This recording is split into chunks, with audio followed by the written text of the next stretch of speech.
Whatever you want. You're the director. I'll give you whatever you want. So I read it, and I didn't get it until I saw it on TV.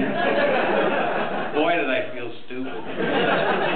Hey, Fryer, beer makes you stupid. No, it doesn't. And I went, ah!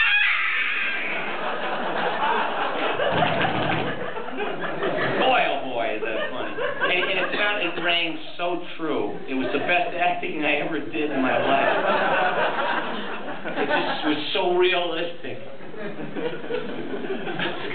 All right, next question. Right back here, sir. Of all the voices you've done, which one was the hardest on your vocal cords? Oh, let's see. I'll tell you. I went up to Vancouver a couple years ago. I don't know, maybe like 3 years ago, to do Popeye. They brought back this 3D version of Popeye on Fox, and they only showed like 30 minutes of it. There was really like 45. And the thing about that Popeye voice, you know, everybody could do it, but nobody did it right, including myself when I was a kid. You know, we just have this garbled voice. And then I realized as I examined it and analyzed it that it was two voices at once. It wasn't just one. And I said, this guy's a genius. You know, it's not even like willy-nilly. It's an octave apart. Wherever he was speaking, it was an octave apart. And I said, that's so hard to do. You know, and then I forgot about it. And then I saw this film. It was a film, not a movie, you know, from Hollywood. It was a real film. And, yeah, movies. Oh, Billy doesn't like movies. No, they're great. They're wonderful till you see them. The movie everybody wants to see is the preview one.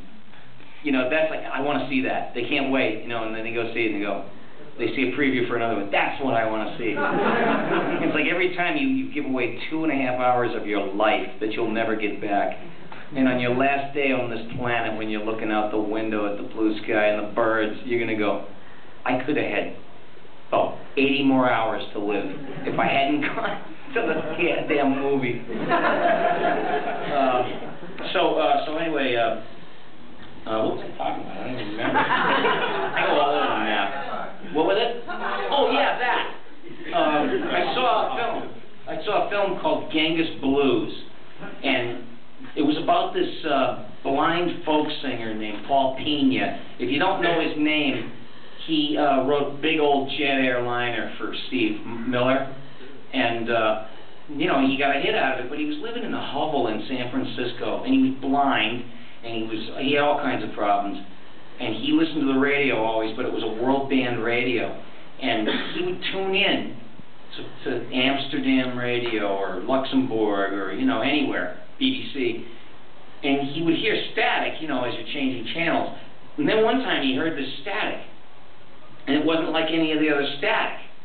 And he just was like, what is this? And he left it on to see what would happen. It was someone singing. They were called tuba throat singers. And they made this sound out of their mouth, and they would play what sounded like country western music, except it was from the country of tuba. And that got that horse culture beat. That's where country western music came from, why it sounds the way, because it's you know, for real. And so the folk players would play it like that because it was horse-driven rhythms. And they had the same thing because they have cowboys over there and everything, except they sang in tuba throat singing, which is the weirdest thing to explain. But I saw the movie, and all of a sudden I see these guys singing, and they're going, and all of a sudden you hear, you know, and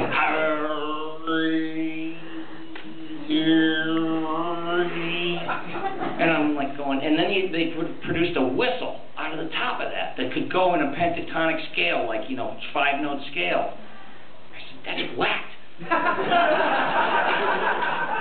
How do I learn to do that? And then I realized the more I listened to it, the more it sounded like Popeye to me. It sounded like a woods full of Popeyes, you know. These old prospectors, you know. Yeah, whoa, you know. Hey, I turned right on time. Keep your camera on the money, baby. Yeah, I'm a big fat junkie. Now get off my back. Mama, you got that beautiful long hair. So, you know, it sounded like Popeye to me, and then I realized that's exactly what the guy was doing, whether he knew it or not, the guy in the 30s, who did it until the 60s. His name was Jack Mercer. He was also the voice of Felix the Cat. I told you, he was very versatile. But this voice was like, it's two at once, like he'd come up to where Olive Oil lived, and he'd be down below on the stoop, and she'd look out the window, and he'd go, you know, yoo-hoo, Olive Oil, I bring you some flowers. But it was two voices. It was a high voice and a low voice at the same time. So one of them was, yoo-hoo, Olive Oil, I bring you some flowers. And then the other one was, yoo-hoo, Olive Oil, I bring you some flowers. And so the two of them together went, yoo-hoo, Olive Oil, I bring you some flowers. You know, it was like two at once.